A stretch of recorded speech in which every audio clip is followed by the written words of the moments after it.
Salut et bienvenue sur Voix d'Afrique, l'endroit où les légendes africaines prennent vie. Aujourd'hui, nous suivons Diallo. L'inspecteur Diallo, rationnel et usé, est sur l'enquête. Le meurtre est inexplicable, pas d'empreintes, pas de toxines identifiables. La rumeur parle d'une mort mystique.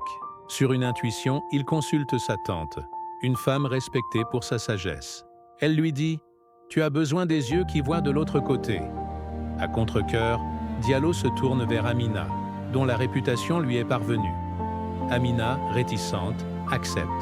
En touchant la statuette Nkizi, elle est frappée par une vision fulgurante. Elle ne voit pas le visage du tueur, mais ses mains couvertes de scarifications complexes, en train de tremper un pinceau dans une peinture rituelle rouge sang. Amina et Diallo forment un duo improbable. L'enquête les mène dans les cercles fermés des sociétés secrètes modernisées, où les rituels ancestraux se mêlent aux affaires et à la politique. Un deuxième meurtre a lieu. Même scénario, même statuette. La victime était le partenaire d'affaires de Bakary. Le suspense s'installe. Amina, à chaque fois qu'elle utilise son don, s'affaiblit et devient une cible. Elle sent un esprit protecteur, un Yéli, génie familial, qui la guide par des rêves cryptiques, lui montrant une forêt sacrée menacée par un projet immobilier. Un projet dont les deux victimes étaient les principaux investisseurs. Le mystère s'épaissit. Qui pourrait avoir à la fois le savoir occulte pour commettre ces meurtres et un motif lié à la terre? Leurs investigations pointent vers un homme, Soro, un gardien traditionnel des terres, farouche, opposant au projet. Il a les connaissances, le motif. Diallo est convaincu, c'est le faux coupable. Mais Amina sent que c'est trop simple. L'esprit lui murmure une mise en garde.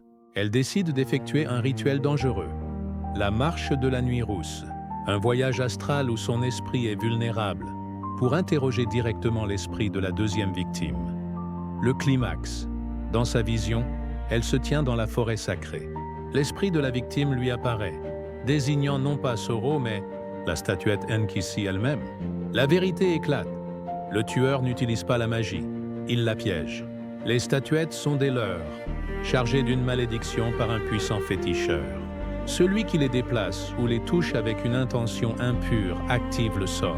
Le tueur n'était jamais revenu sur les scènes de crime.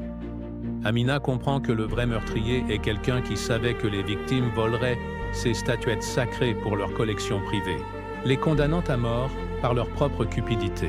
Le commanditaire est Monsieur Koulibaly, le troisième associé, silencieux et pieux, qui voulait récupérer l'intégralité de l'affaire et la terre pour lui seul.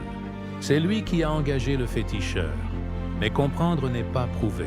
Koulibaly, sentant la menace, se rend au domicile d'Amina pour la faire taire. La confrontation finale a lieu. Koulibaly, armé, se moque de ses histoires d'esprit. Alors qu'il s'avance, l'esprit Yéli d'Amina se manifeste dans la pièce. Les lumières clignotent, un vent glacial s'engouffre. Amina, les yeux entièrement blancs, prononce une phrase dans une langue oubliée. Koulibaly, frappé d'une terreur primordiale, recule et trébuche, se cognant mortellement la tête. Diallo arrive sur les lieux.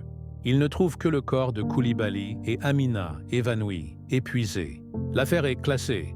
Accident lors d'une intrusion. Seul Diallo connaît un fragment de la vérité.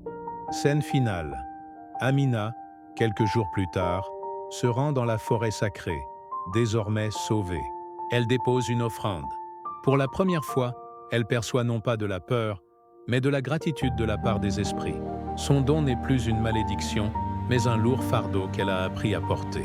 Elle est devenue le pont, le gardien silencieux entre deux mondes, condamné à voir ce que les autres ignorent, protégeant l'équilibre fragile entre les vivants et les invisibles.